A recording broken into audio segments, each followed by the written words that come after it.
Jide'S Diary, Episode 4. Banji was already half naked while Shade was worse. The shout I had in my throat was forced back, and the speed with which I came out was suddenly dead. They were locked in the hottest of kisses that I had ever seen. I already knew the answer to my question because I know they would definitely need food by the time they would be through with what they were doing, and I was not wrong afterwards. I ran back to the kitchen to make kebab for the three and warm the stew, after which I settled down to tackle my own portion of the food with the biggest piece of meat in the pot. No be me send them work, abi na me? After eating, I jumped on the bed to rest my head and knew not when the ends of sleep took me.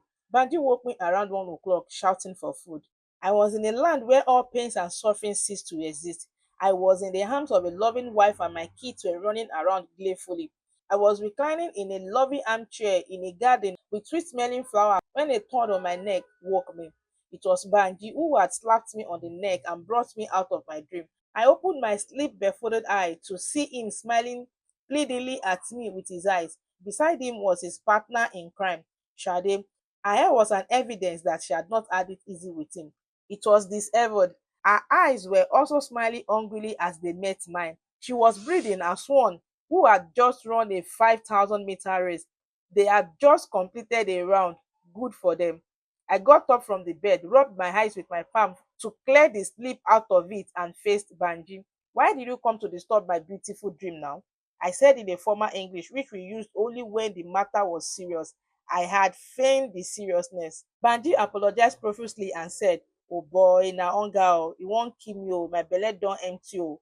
I looked at him and was about to laugh, but he did not mind me. He continued ranting. Shade sef dey shout hungry o. She say her belle don empty. Na im make we come see if you leave anything for us. He concluded, giving me room to reply. Una don look kitchen? I asked them. We never look there o. We just enter come wake you straight. Bros, no vex for us he said again. I was not angry at all. I was rather happy to be privileged to have a first-hand sight of how they looked after their sexual exploits. The first round though, Ebade kitchen, make Shade carry soup for pot, make all of us chop am together. Una don make me hungry. I carry hunger go bed new. I said as a sharp guy. I had begun to feel a little hunger, so I used the opportunity to share in the largest they were about to enjoy. They went into the kitchen to bring out the food. Banji carried the eba while Shade took the soup. They set down the food. Then she spoke for the first time since they came in from their room complaining of hunger. Sajide, we are sorry for making you go to bed in hunger and wake you up again in the middle of the night, she said. How did you send me to bed hungry? I asked. You didn't eat before sleeping now, did you? She replied. I didn't, but I could have eaten, so you weren't responsible for it. So please don't be sorry, I admonished. Banji came in with the hand washing water and we washed our hands and attacked the meal with all gusto. It was evident that they were hungry as Banji never cared that Shade was there and Shade herself never cared about us. She was eating like she was under a spell. I had a soft pedal for them to eat their fill, so I took small morsel at long interval. After nothing of the food remained in the bowl, they heaved a huge sigh and both said, "Thank you." We all packed the plate to the kitchen and took turn to wash our hands. The previous water having become very dirty, Shade offered to do the dishes and nobody objected. In no time, she was through. Then she joined us in the room where Banji and I were chatting. She went straight to him and sat on his laps. There was nothing more to be shy of anymore, was there? I faced the wall on the bed I was lying on so I won't cause myself unnecessary aggro. The time was 1:26 a.m. and sleep was not forthcoming, so I decided to log into a popular online forum I had just joined, Nairaland. I was reading a story written by a member called Yetcom. The title was Life Symphony, and I had been captivated by the story. I logged in and began reading the next episode of the story. By the time I was through reading the episode and talked about how the main character had lost his childhood lover and traveled to Lagos, it was almost 3 in the morning. I turned to find the chair empty. Banji and Shade had left again for the balcony and I was not aware. No problem, it's their time, I thought to myself and covered myself up with my Ankara wrapper and drifted off into dreamland. I opened my eyes at 10:15 a.m. to find that food was ready. Shade was grinning from ear to ear as she looked at me and saw disbelief in my eyes. I could not believe that I had slept for that long and that Banji could allow Shade to cook what we would eat that morning. He could at least wait till she become a regular. I asked of Banji and I was told that he had gone to have his birth. Shade herself was already dressed and she looked elegant in her new clothes. I never knew she had a change of clothing in her bag. It taught me a lesson. Never underrate a woman or girl's bag because you never knew what was in it. Banji came out minutes later, dripping water all over the floor of the room. He gave me a peck and dressed up. I got up from the bed and took over the bedroom and had a hurried bath. I was so hungry that I could eat an elephant. The meal was a combination of various ingredients put together with rice. It was what I loved to call yellow rice. It might not be actually colored like the jollof rice, but it was palatable and pleasing to the taste bud. Our soup had been finished the previous night, hence Banji had ensured that she used the same pot for the cooking of the rice. Shade was a good cook and it surprised me. That was a point for her, as bad as she was. We settled down to eat the food. This time around, no one rushed to get their tummies filled. 30 minutes later, the rice was history and had become a resident of our various stomachs. Shade packed the plates and did the dishes and pots, and then she picked her bag and announced that she was going home. Banji and I walked out to the bus stop where she got the bus to Mushin.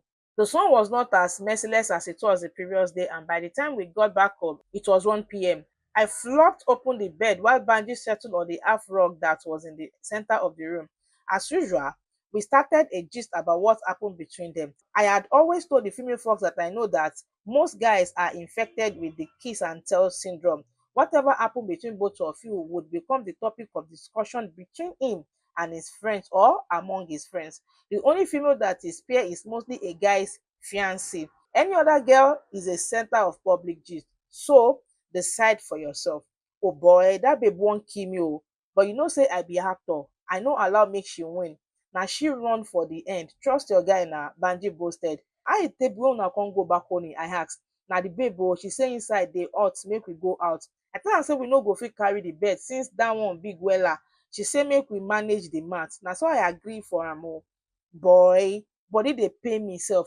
Banji narrated as he rode to my side. Maybe make we buy the student mattress sef. Dat one no go make body pain una again. Dat one go cost like 7k but e go serve us wella. Abi wetin you think? I suggested. Na the thing wey I bin dey think be dat oh. We go buy am tomorrow na. Banji agreed. So how the babe be na? I asked to know the main event. The girl sweet oh, but dat her place no dey tight wella. She don dey do am tey tey. Lola own sef tight pass am. You sabi as Lola go almost dey cry when we dey do am dat time. Dis one no be so oh. She just dey take am as I dey give am. She come dey shake like say na honey I dey throway give her. She say I no do am reach but dat na before we come chop eba oh. Dat girl na winch, he said, releasing his escapade.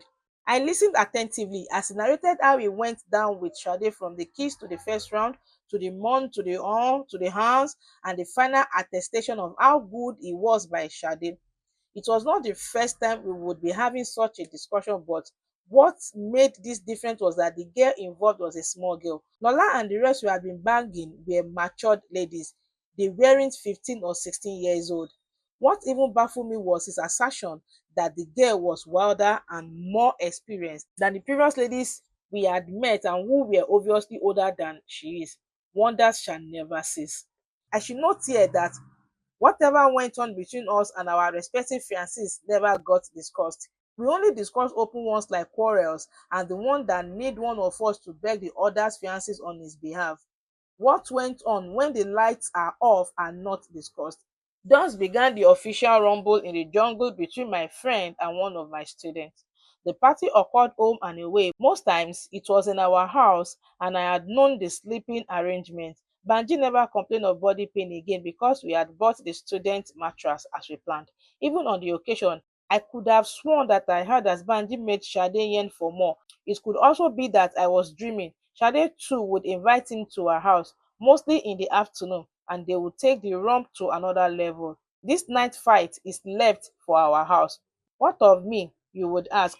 I got my share, and things got to a stage let me leave that, or you would take a guess. Time flew and school resumed. Sade made good her promise without telling either I or Banji. What did she do? Watch out in episode 5 of Jide's diary. Please, if you have not subscribed to my channel, don't forget to subscribe. Hit on the notification bell so you get notified when the next episode drops. And don't forget to leave me a comment in the comment section and a big thumbs up till I come your way again in my next episode. This is Bolurex saying bye for now.